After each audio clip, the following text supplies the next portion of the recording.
இன்றே டவுன்லோட் செய்து உங்கள் ஃபேவரட் ஷோக்களை என்ஜாய் பண்ணுங்க. எங்க நான் ரொம்ப கொடுத்து வச்சவ தானங்க. பதில் சொல்லுங்க. உங்களை மாதிரி ஒரு புருஷன் கிடைக்க நான் கொடுத்து வச்சிருக்கணும் தானே. நீயும் உன் காதலும் இல்லாம நான் உயிரோட இருக்க மாட்டேன். இப்பவே இங்கேயே நான் சாக போறேன். மனிஷா, மனிஷா, என்ன பண்ற நீ? மனிஷா, என்ன பண்ற நீ? அதே மாதிரி நீயும் லட்சுமியோட நிரந்தரமா இருந்துட்டா என்னோட நிலைமை என்ன ஆகுறது? அத நீ யோசிச்சு பாத்தியா?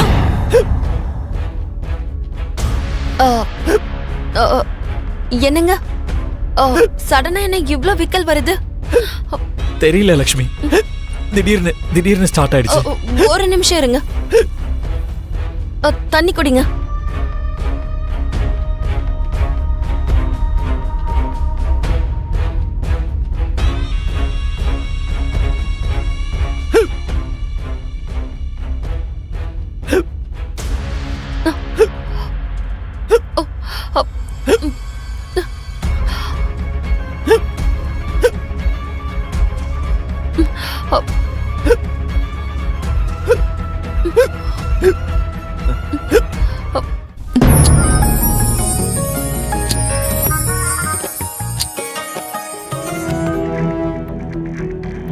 மனிஷா, நடந்ததையே நினைச்சு பாத்துட்டு இருக்கிறதுனால இங்க எதுவும் மாற போறதில்ல. மரமா இருக்கலாமோ, ஆனா நடந்த விஷயத்த நமக்கு ஏத்த மாதிரி எப்படி மாத்திக்கலாம்னு யோசிச்சுட்டு இருக்கேன். என்னமோ மனிஷா, இந்த விஷயத்துல எனக்கு உனக்கு சஜஷன் கொடுக்க முடியல. நான் ஏதாவது சொல்ல போய் நீ அதை எப்படி எடுத்துப்பியோன்னு எனக்கு குழப்பமா இருக்க. மாம், இப்ப நீ எதுக்கும் டென்ஷன் ஆக வேண்டிய அவசியம் இல்ல.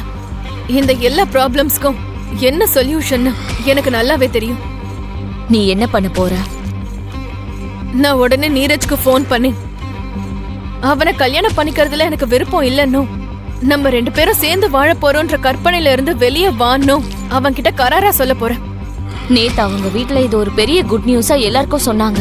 ஒரு பண்டிகை மாதிரி எல்லாரும் கொண்டாடினாங்க. அந்த நேரத்துல நாம எதுவும் பேசாம சைலண்டா உட்கார்ந்துட்டு இருந்தோம். இன்னைக்கு போய் நாம திடீர்னு சொன்னா அதோட விளைவு எப்படி இருக்கும்னு கொஞ்சம் யோசிச்சு பாரு மனிஷா. விளைவுகள் ஏற்படும், எல்லாரும் என்ன யோசிப்பாங்களோன்னு நம்ம நினைச்சிட்டு இருந்தா அதுக்கப்புறம் நிலைமை இன்னும் மோசமா தான் போகும். அதெல்லாம் நடக்கிறதுக்கு முன்னாடியே நம்ம அலர்ட் ஆகிறது நல்லதுமோ. ஏதோ சரியான டைம்ல நீரஜ் கால் பண்றான். ஹலோ ஹலோ மனிஷா, உனக்கு ஒரு முக்கியமான விஷயம் சொல்ல தான் ஃபோன் பண்ணேன். நானும் உன்கிட்ட ஒரு முக்கியமான விஷயம் சொல்லணும் நீரஜ். சரி, முதல்ல நான் சொல்றத கேளு. நாளைக்கு நானும் தாத்தாவும் மித்ராவோட வீட்டுக்கு போறதா இருக்கும்.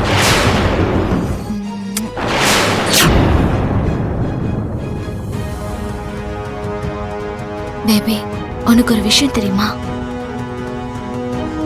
நாம பழக ஆரம்பிச்சதுல இருந்து என்னோட உலகமே மாறிடுச்சு. உன்னை காதலிக்க ஆரம்பிச்சதுல இருந்து எனக்கு ஒவ்வொரு நிமிஷமும் சொர்க்கம் மாதிரி இருக்கு. எனக்கும் அப்படிதான் இருக்கு ஹன்சிகா. உன்னை பார்த்ததுல இருந்து பசின்னு ஒண்ணு இருக்கிறதே நான் மறந்து போயிட்டேன். தூக்கங்கிற ஒண்ணே வர மாட்டேங்குது. எப்பவும் ஹன்சிகா ஹன்சிகான்னு சொல்லிட்டு ஹன்சிகா ஞாபகத்திலே இருக்க. என்னோட வாழ்க்கையில நீ என்ன லவ் பண்றத அதிர்ஷ்டம் நினைக்கிறேன் பேபி. இல்ல ஹன்சிகா, உண்மையை சொல்லணும்னா நான் தான் லக்கி. தேவதை மாதிரி இருக்க நீ எனக்கு கிடைச்சிருக்கனா அது என்னோட லக்கு தானே. என் காதல முழுசா புரிஞ்சுட்டு உன்னோட காதல நீ எனக்கு கொடுத்துருக்க. ரொம்ப தேங்க்ஸ் ஹன்சிகா.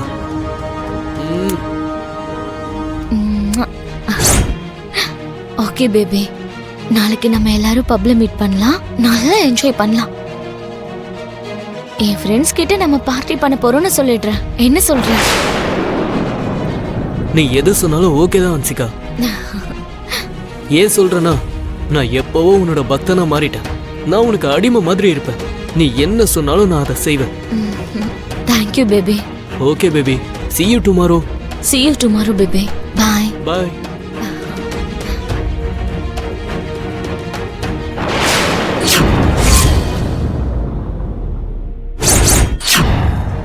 பப்புங்கிற பார்ட்டிங்கிற.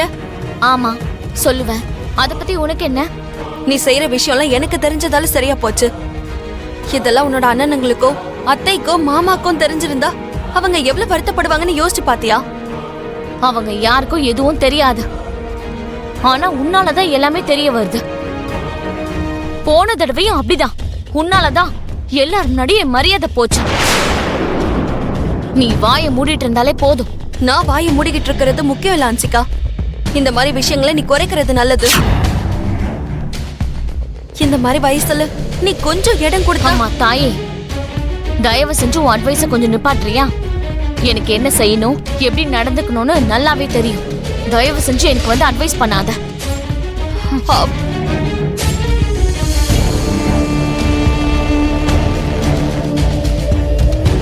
சந்து, அந்த ஹன்சிகாவை உன் வலையில விழ வச்சிட்ட போல இருக்கு. என்ன விட்டுருவனா?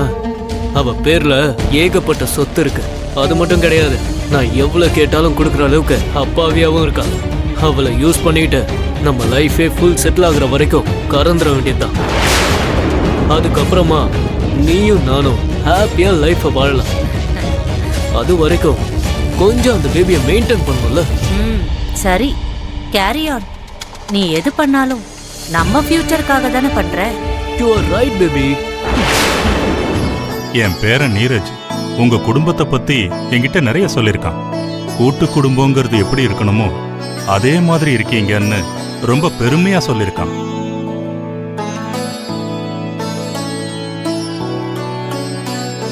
அதனாலதான் உங்க எல்லாரையும் ஒரு வாட்டி பார்க்கணும்னு தோணுச்சு. அது மட்டும் இல்லாம இது எங்க லக்ஷ்மியோட மாமியார் வீடு ஆயிடுச்சு. அதான் பார்த்துட்டு போலான்னு வந்தேன். வந்ததுக்கு ரொம்ப சந்தோஷம். நீரஜ் உண்மையிலே ரொம்ப நல்ல பையன். அவன் கூட நீங்க இப்படி வீட்டுக்கு வந்தது எங்க எல்லாருக்குமே ரொம்ப சந்தோஷமா இருக்கு.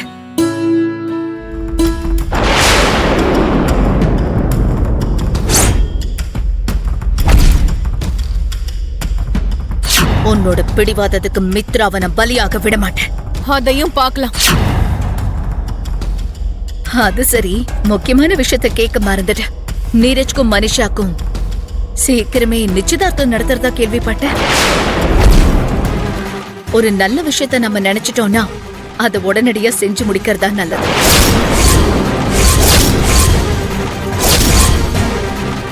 நம்ம இழுத்துக்கிட்டே இருந்தோம்னா அது வருஷ கணக்குல போயிட்டே இருக்கு.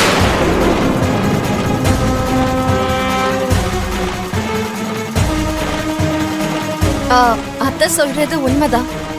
மனிஷாவும் நீரஜும் ரொம்ப அழகான ஜோடிங்க. எல்லாரோட கண்ணும் படுறதுக்கு முன்னாடி கல்யாணம் பண்ணி வச்சுட்டா நல்லா இருக்கும்.